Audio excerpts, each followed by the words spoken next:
here? How did this place develop? What were significant historical events? What are governing bodies? What are policies in place that affected? What have been migration patterns? Usually it's not the same group of people for 100 years. I could pretty much say that every community in Chicago has seen 3 migration patterns within the last 100 years.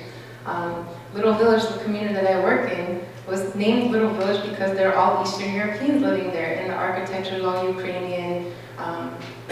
Czech is really beautiful, and then as soon as the Mayor Daley plopped UIC, University of Illinois in Chicago, on top of the Mexican neighborhood, while the Mexicans were living, they had to migrate southwest. They came into Little Village, and all the Ukrainians and people from the Czech Republic then moved out to the suburbs. So it's really important to know these things because you inherit that landscape as a part of a church praying in that area. You inherit that landscape and that history when you work with individuals, when you work with families, and it's a part of their being, whether or not they know it. So it's very, very important to inform yourself of your city's history and to be an anthropologist. Watch the news. This is a really big thing. So a lot of people say, I want to help, but I don't know where. If you watch the 5 o'clock news, usually the same 3 communities are named over and over again. And, for those from Chicago, Inglewood, Roseland, Little Village, they're named every 5 o'clock news. Oh, there's a drive-by, there was a shooting, there was a sweep. All the bad news is concentrated, hyper-concentrated in a few communities. If you want to know who people who are crying out for the most help. That's not to say that other communities don't need help. But by informing yourself, you start picking up on some patterns and the same things that are being repeated in certain ways.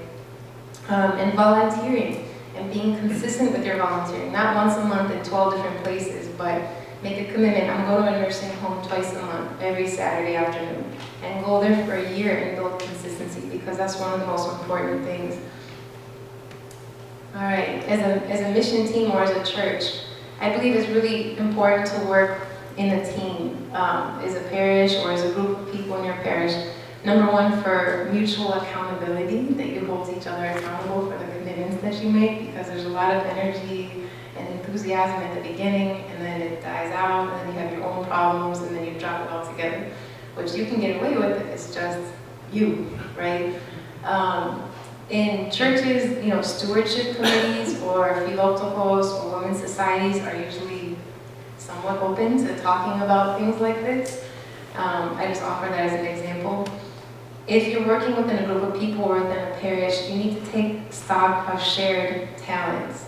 Do you have 10 musicians in your parish? That's great. Well, how can you offer those talents, first to God, the divine worship, right? But then to maybe urban community where they're cutting arts and music programs left and right. Kids in public schools now do not get access to the same resources that we did in terms of arts and music.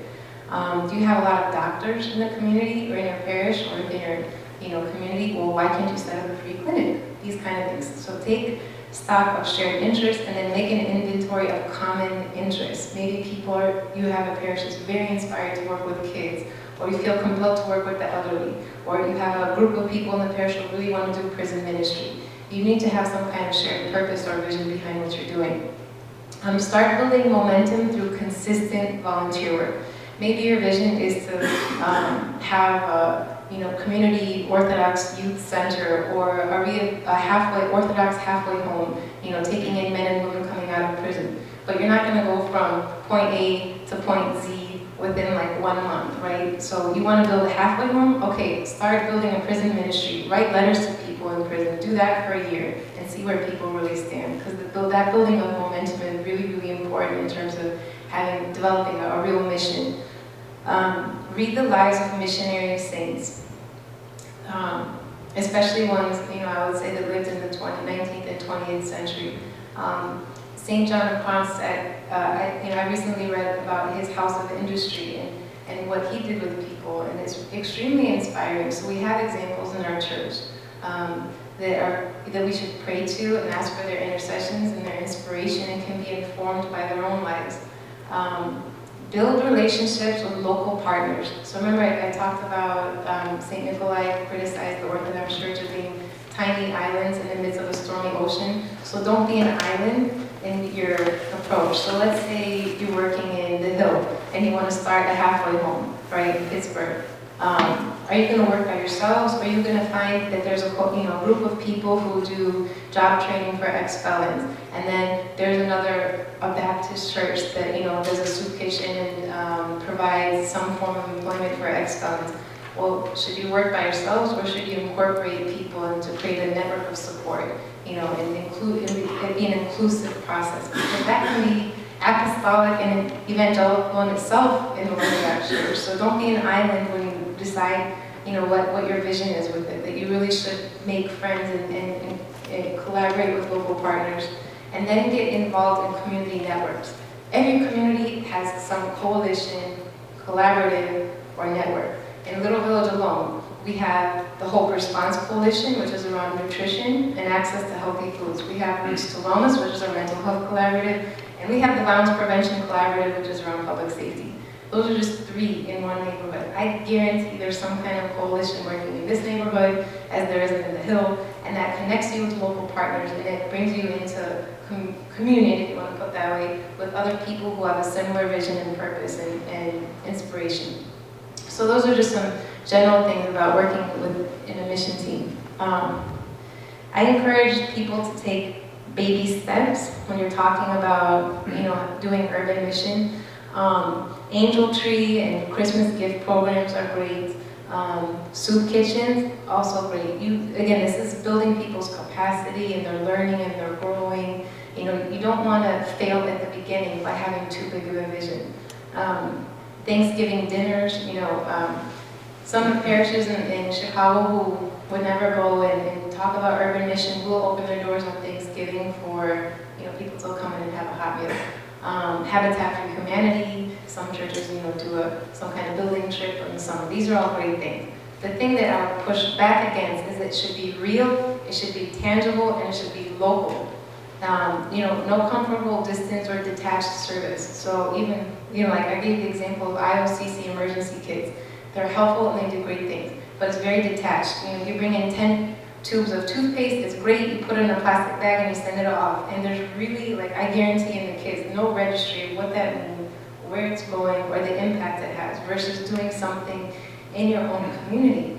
The first time I took one of my own sisters to participate in a community event, with at-risk youth.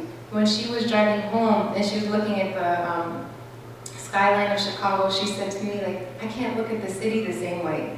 And to me, I knew that the light bulb went off in her head that when she went to bed that night, she knew that there were other kids going to bed that night and they were worried about what's going to happen when I walk out of my front door in the morning, when's my next meal coming, is Dad going to come home, what's going on with my sister, all these other things. So that's really, really important when we talk about remember the example of the onion and our collective responsibility for each other?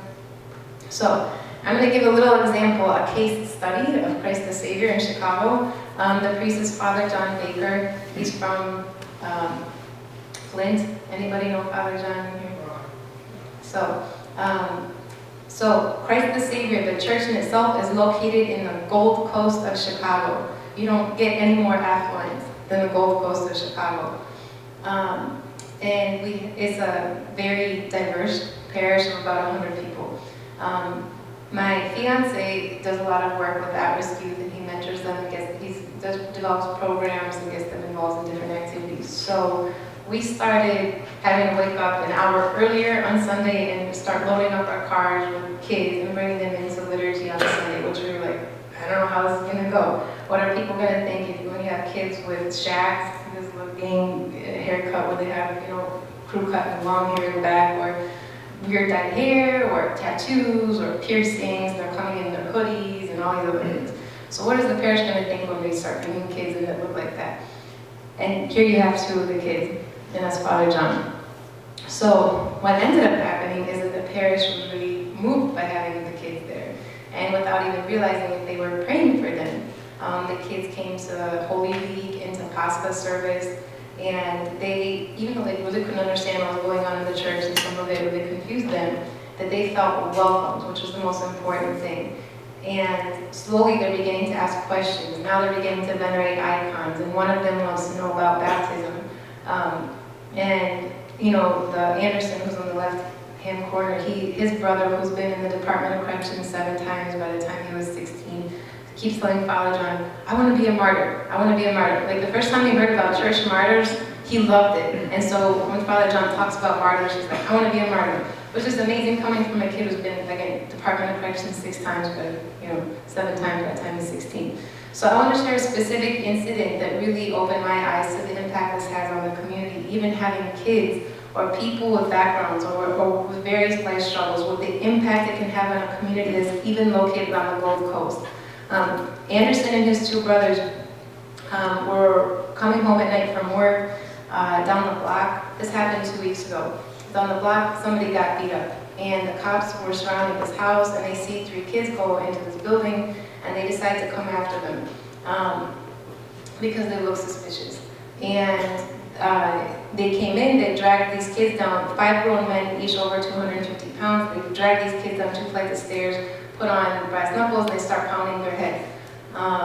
And they did get a little jabby with their mouths, so I'm not going to say they're innocent, but if your head was being bashed in by an officer, I don't know how many of us would be like, sure, I'll take it. So Anderson's brother got 26 staples in his head from the officer. His ankle was broken, and his brother was also received a few stitches, and I think a sprained wrist. Their mom came out into the staircase and said, what are you doing? These are my kids. The cops threw her against the wall, and she was locked up for obstruction of justice, and the kids were arrested for aggravated assault of an officer. And so I'm in the emergency room with this family. They're going through all of this, right? And my fiance and I were there, and he says, I think I'm going to text Father John and one other person in the parish to ask them to pray for the kids. And I'm like, okay.